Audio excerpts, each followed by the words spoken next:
Right.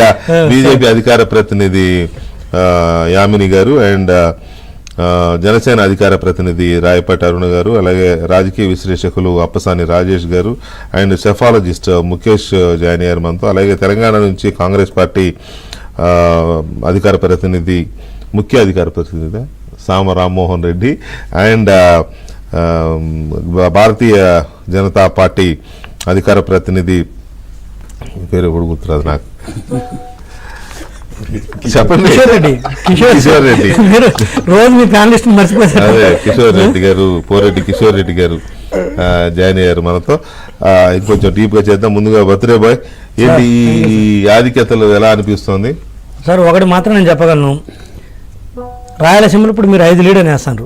Last time 52లో 49 YCP గెలిచి 3 TDP గెలిచింది. ఈసారి 3 నాకు తెలిసి 3 లేదా 2 కంటే ఎక్కువ గెలవడానికి అవకాశం లేదు. ధర్మవరం కూడా ప్రస్తుతానికి ఏదో లీడ్ ఉంది, కానీ ఆ ధర్మవరం కూడా రాదు. నాకు తెలిసి ఒక బద్వేలు, కడప, పులివెందుల, సరే బద్వేలు, పులివెందుల ఈ 2 తప్పితే మిగతా వాటిల్లో మిగతా పూర్తి రౌండ్లో వేయటానికి రాదు. రెండోది చెప్పగలుగుతాను, జనసేన కంటే కూడా ఈసారి వైసీపీకి సీట్లు తక్కువ వస్తాయి. జనసేన కంటే కూడా పూర్తి అయ్యేట్లకి ఇప్పుడు ఏదో కొంచెం ఎక్కువ 23 స్థానాలు కనిపిస్తుంది కదా.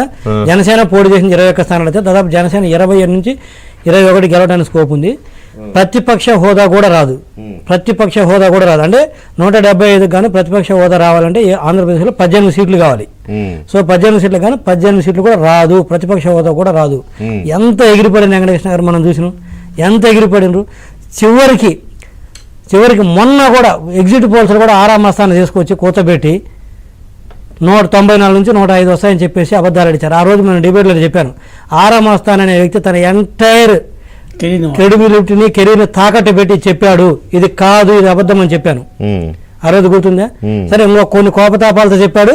రెండో వచ్చేసి టీడీ మీద కోపతాపాలతోటి, రెండో వచ్చేసి ఎంటైర్ తన కెరీర్ని తాకట్టు పెట్టి చెప్పాడు. అయితే ఇక్కడ ఇష్యూ తన కెరీర్నే కాదు, చాలా మంది వేల అంత అవసరం లేదు. సరే, అంటే ఎందుకంటే వాళ్ళ బుద్ధులు ఎలా ఉంటాయి అతని ఇష్యూ, ఆ వ్యక్తిగత కాదు, వైసీపీ బుద్ధులు ఎలా ఉంటాయి అది. రెండోది వచ్చేసరికి వైసీపీ పార్టీ ఇప్పుడు ప్రతిపక్ష హోదా లేకుండా ఓడిపోవడమే కాదు. నా ఉద్దేశం, నేను ఉచిత సలహా ఒకటి చెబుతున్నా వైసీపీకి. ఈ పార్టీ ఇంతకుముందు పవన్ కళ్యాణ్ గారు ఎప్పుడు చెప్పేవాళ్ళు, మద్యపానం ఆరోగ్యానికి హానికరం, వైసీపీ రాష్ట్రానికి హానికరం అని. అట్లా ఈ వైసీపీ అనే పార్టీ ప్రతిపక్ష హోదా కోల్పోయినా కూడా అసెంబ్లీకి కూడా రాకూడదని నా ఉద్దేశం. ఎందుకంటే వాళ్ళు ఉంటే, రాష్ట్రంలో ఆ పార్టీ అనేది ఉంటే మళ్ళీ పెట్టుబడులు రావు. ఇలా మొహాలు చూస్తే అంత అరాచకం చేశారు. స్వాతంత్రం వచ్చిన తర్వాత వెంకటకృష్ణ గారు ఎన్నికలకు వెళ్ళిన ఒకే ఒక రాష్ట్రం, రాజధాని లేకుండా వెళ్ళిన రాష్ట్రం ఆంధ్రప్రదేశ్. ఇండియాలో కాదు, ప్రపంచంలో ఇలాంటి రాష్ట్రం లేదు.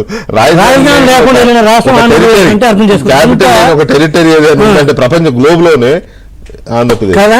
అంత దుర్మార్గంగా చేసి ఎంత గర్వంగా ఉన్నారు అంటే, మేము ఏం చేసినా చెల్లుతుంది, ఏం చేసినా చెల్లుతుంది కదా. చెల్లుతుంది ఏంటి అధికారం అంటే కూడా చెప్పాను. ఇప్పుడు దమ్మని రమ్మని కూడా ఆ కొడాలి నారాయణ వ్యక్తులు కుయమని ఇప్పుడు కుయమని చూద్దాము, మాట్లాడమని వంశీని మాట్లాడమను. ఇది భువన విజయము, రాసుకోండి చెప్తున్నాను, ఇది భువన విజయము, భువన విజయం. అదే ఒక మహిళని అసెంబ్లీ సాక్షిగా, భువనేశ్వరి గారి భువన విజయం అంటే అదే, శ్రీమతి భువనేశ్వరి గారిని అసెంబ్లీ సాక్షిగా అత్యంత దారుణంగా అవమానించారు. ఎవరు అతని పేరేం పేరండి? వారంపూడి చంద్రశేఖర్ రెడ్డి. మీరు ఒకసారి చూడండి, వైసీపీ 23 దగ్గర ఆగింది. దేవుడు స్క్రిప్ట్ ఆగదు, ఆగుతుంది.